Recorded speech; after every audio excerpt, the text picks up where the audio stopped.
जय श्री राम। वह कौन है जो जीवित होते हुए भी मृतक के समान है?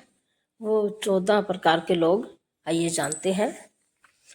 तो गोस्वामी तुलसीदास जी द्वारा रचित श्री रामचरित मानस के लंका कांड में जीवन का एक बहुत बड़ा रहस्य छिपा है, जो पाली पुत्र अंगद रावण की सभा में उसे सीख देते हुए 14 ऐसे दुर्गुणों के बारे में बताते हैं, जिनमें से यदि एक भी इंसान के भीतर हो तो वह जीते जी मुर्दे के समान माना जाता है। क्या आपने कभी सोचा है कि कहीं अनजाने में हम भी तो इनमें शामिल नहीं? आइए जानते हैं क्या कहती हैं यह प्रसिद्ध चौपाइयाँ। कोल काम वस कृपिन विमूढ़ा, अति दृत्र अजसी अति बूढ़ा, सदा रोग वश संतत क्रोधी, विष्णु विमुख श्रुति संत विरोधी, तनु पोषक निंदक अग खानी जीवत, सब सम 14 प्राणी। ये हैं वो 14 प्रकार के मृतक के समान जो लोग हैं।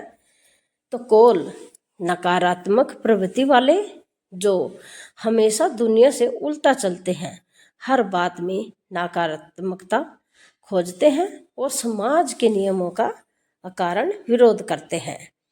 कामवश इच्छाओं के गुलाम, जो केवल अपनी वासनाओं और भोग विलास के अधीन होकर जीते हैं।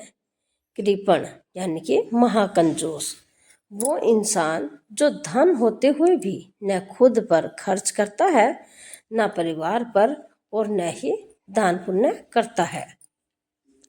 विमूढ़ यानी कि कंफ्यूज, निर्णयहीन, जो मूर्ख है वो अपनी जिंदगी के हर फैसले के लिए दूसरे पर पूरी तरह निर्भर रहता है।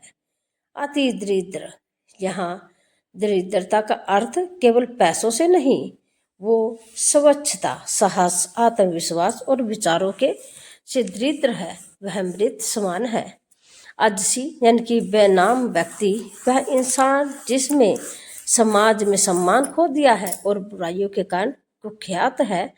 अति बूढ़ा, वह अवस्था जब शरीर और बुद्धि पूरी तरह काम करना बंद कर देते हैं और व्यक्ति पूरी तरह दूसरों पर आश्रित हो जाए। सदा रोगवश, हमेशा बीमार रहने वाला, जो व्यक्ति हमेशा नकारात्मक सोच के कारण बीमारियों से घिरा रहता है, वो स्वस्थ होने का प्रयास नहीं करता। संतत क्रोधी, हमेशा गुस्से में, जिसे हर छोटी बात पर क्रोध आए और जिसका अपने मन व बुद्धि पर कोई नियंत्रण न हो।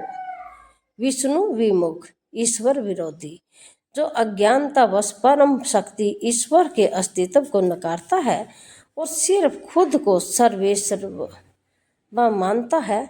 श्रुति संत विरोधी, जो वेदों यानी कि सच्चे ज्ञान और सच्चे संतों का अकारण विरोध करता है।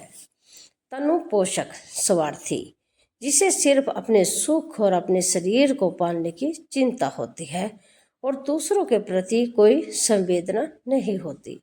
निंदक, बुराई करने वाला, जिसका एकमात्र काम दूसरे की कमियां निकालना और हर अच्छी चीज की भी कटु आलोचना करना है। अग खानी यानी कि पाप की कमाई खाने वाला, जो गलत कार्यों और पाप के द्वारा धन अर्जित करके अपना और परिवार का पेट भरता है। आत्म मंथन का समय, रामायण की यह चौपाई हमें अपने भीतर झांकने का अवसर देती है, अपने विचारों और कर्मों को शुद्ध रखते हैं ताकि जीवन सही मायनों में जीवित और सार्थक रहे। जय श्री राम। ऐसी ही धार्मिक और पौराणिक कथा कहानियों के लिए आप हमारे चैनल को सब्सक्राइब करें। तब तक के